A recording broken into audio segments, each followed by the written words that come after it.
Hi viewers. இன்னைக்கு March 13 Mahanadi serial என்னாச்சுன்னு சொல்லி பார்க்கலாம்க்கு முன்னாடி சேனல் சப்ஸ்கிரைப் பண்ணாதவங்க மறக்காம சப்ஸ்கிரைப் பண்ணுங்க. இன்னைக்கு என்ன அப்படின்னு சொல்லி பார்த்தீங்கன்னா, இங்க வந்து சாரதா வந்து அப்படியே டென்ஷன்ல இருக்கிறாங்க. இவ என்னடி பேச போறேன்னு சொல்லிட்டு அப்படியே கிளம்பி போயிட்டாளன்னொன்னே, இப்போ கங்கா என்ன சொல்றாங்கன்னா, என்னம்மா அவ எப்படிம்மா உன்கிட்ட சொல்லாம அப்படின்னா போவா? அவ உன்னை மீறி எந்த முடிவும் எடுக்க மாட்டேங்கிறான்னு உனக்கு சத்தியம் பண்ணி கொடுத்துருக்கானோடனே, இப்போ பாட்டி திட்டுறாங்க. எந்தெந்த விஷயத்துல உனக்கு வந்து சத்தியம் வாங்கணும்னே தெரியலையா அப்படின்னோடனே, என்ன பண்ண சொல்றீங்க? நான் என் என் பொண்ணை பத்தி எனக்கு தானே கவலை இருக்கும். அதனால நான் அந்த மாரி வாங்கிட்டேன். ஆனா அதுக்கு தான் இப்ப சொல்லிட்டேன்ல, உனக்கு போனா போன்னு சொல்லிட்டு அப்டின்னோனே, சரி நீ போய் சமையல பாரு அப்டின்னு சொல்லிட்டு பாட்டி, சாரதாவ அனுப்பி வச்சுர்றாங்க. இங்க விஜயும், காவேரியும் பேசிட்டு இருக்காங்க. இப்ப விஜய் என்ன சொல்றாருன்னா, இந்த மாரி ஃபர்ஸ்ட்டு வந்து நம்ம வந்து கான்ட்ராக்ட் பத்தி பேசும்போதெல்லாம் நான் உனக்கு ஒரு கிளாரிட்டி தரலன்னு சொல்றது நான் சுத்தமா ஏத்துக்கவே மாட்டேன். நீ அத பத்தி பேசும்போதெல்லாம் நான் அத பத்தி பேசாதன்னு உன்கிட்ட எத்தன வாட்டி சொல்லியிருக்கிறேன் அப்டின்னு சொல்லிட்டு, அதுக்கப்புறம் தான் நான் வந்து உன்னோட ஆக்டிவிட்டீஸ் எல்லாம் கவனிக்க ஆரம்பிச்சேன். உன்கிட்ட இருந்து எனக்கான ஸ்பேஸ் எனக்கு கிடைச்சுச்சு. அதுக்கப்புறம் தான் நம்மளோட லைஃப்ப வந்து நம்ம இதாக ஆரம்பிச்சோம். அதுவும் இல்லாம உன் பர்த்டே அன்னைக்கு நான் விஷ் பண்ணும்போது, எனக்கு நீ தான் எல்லாமேன்னு நான் எல்லார் முன்னாடியும் ஓப்பனா தானே சொன்னேன். அது எப்படி நடிப்புன்னு சொல்ல முடியும்? அப்படின்னு கேட்குறாரு. அப்ப காவேரி என்ன சொல்றாங்கன்னா, யார் சொன்னாலும் நீங்க வந்து நடிக்கிறீங்கன்னு நான் சொல்லவே மாட்டேன். ஆனா நீங்க எனக்கு குடுத்த என் மேல வச்சிருந்த அதே பாசத்த வெண்ணிலா மேலயும் வச்சிருந்தீங்க. அத தான் என்னால ஏத்துக்கவே முடியலன்னோனே, இப்ப விஜய் வந்து வெண்ணிலா பத்தி வந்து சொல்றாரு.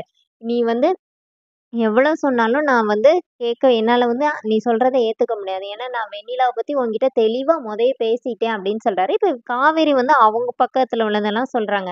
ராகினி இந்த மாரி என்கிட்ட வந்து சொன்னப்போ, நான் வெண்ணிலாவ நானா தான் கூட்டிட்டு வந்தேன். அப்ப நான் 2டே 2 விஷயம் தான் யோசிச்சேன். 1 நீங்க வந்து என் மேல ஃபுல்லா நம்பிக்கை வச்சிருந்தீங்க. ஆனா 2வது வெண்ணிலா வீட்டுக்குள்ள வந்த பிறகும் நீங்க வந்து எனக்கு தான் அப்படின்னு நீங்க சொல்லணும்னு நான் எதிர்பார்த்தேன். ஆனா நீங்க என்ன பண்ணீங்க? எதுவுமே பண்ணவே இல்ல.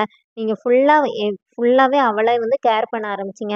அன்னைக்கு ஹாஸ்பிட்டல்ல போனப்போ கூட, நான் எத்தன வாட்டி உங்களுக்கு கால் பண்ணேன். நீங்க இது பண்ணவே இல்லன்னோனே, அப்போ விஜய் என்ன சொல்றாருன்னா, "அப்போ குமரனும் என் கூட தானே இருந்தாரு. நானும் உனக்கு திருப்பி எத்தன வாட்டி கால் பண்ணேன். அங்க மொத்தமா நெட்வொர்க் இஷ்யூவா இருந்துச்சுன்னு" சொல்லி, அவர் பக்கத்துல இருந்ததையும் அவர் வந்து சொல்றாரு. இப்ப காவேரி மனசுக்குள்ள என்ன நெனைக்கிறாங்கன்னா, ஒருவேளை இந்த ராகினி எதனாச்சும் பண்ணியிருப்பாளோ அப்படின்னு சொல்லி லைட்டா குழம்புறாங்க. இப்ப விஜய் என்ன சொல்றாருன்னா, வெண்ணிலாவ வந்து நான் கம்ப்ளீட்டா மூவ் ஆன் பண்ணி நான் வந்துட்டேன். அவள வந்து என்ன பண்ண போறேங்கிறது தானே இப்போ உன்னோட கேள்வி. அவங்க சொந்தக்காரங்க யாராவது இருக்காங்களான்னு விசாரிக்க சொல்லியிருக்கேன். அவள வந்து நான் அங்க விட்டுருவேன் அப்படிங்கிற மாரி சொல்றாரு. இப்ப காவேரி என்ன கேட்குறாங்கன்னா, சரி எல்லாமே இருக்கட்டும். நீங்க வந்து என்ன வந்து இந்த மாரி ஏத்துக்கிறேன்னு சொல்றீங்கல்ல, என் மேல தான் உங்களுக்கு பாசம். நீங்க வெண்ணிலாவ கம்ப்ளீட்டா மூவ் ஆன் பண்ணிட்டேன். எல்லாத்தையுமே நான் ஏத்துக்கிறேன். ஆனா ஏன் நம்ம கான்ட்ராக்ட் முடிஞ்ச அன்னைக்கு நீங்க வந்து என்ன பேக் எடுத்துட்டு கிளம்ப சொன்னீங்க அப்படின்னு சொல்லிட்டு அவங்களோட டவுட்ட கேட்குறாங்க. அப்ப விஜய் என்ன சொல்றாருன்னா, நான் அன்னைக்கு என் ஃப்ரெண்டோட கம்பெனில உன்ன பார்த்தப்போ நான் என்ன சொன்னேன்? இந்த மாரி நான் உனக்கு சர்ப்ரைஸ் குடுக்கணும்னு சொல்லிட்டு முட்டாள்தனமான பண்ணுன காரியம் தான் அது அப்படின்னு சொல்லி, இந்த மாரி நம்மளோட ஃபர்ஸ்ட் ஆனிவர்சரி அத வந்து உங்க வீட்ல போயி நம்ம வந்து செலிப்ரேட் பண்ணலாம் தான் நான் அப்படி சொன்னேன்னொன்னே, இவ காவேரி ஓடி வந்து விஜயோட கன்னத்துல கை வச்சு, "உண்மையாவா சொல்றீங்க?"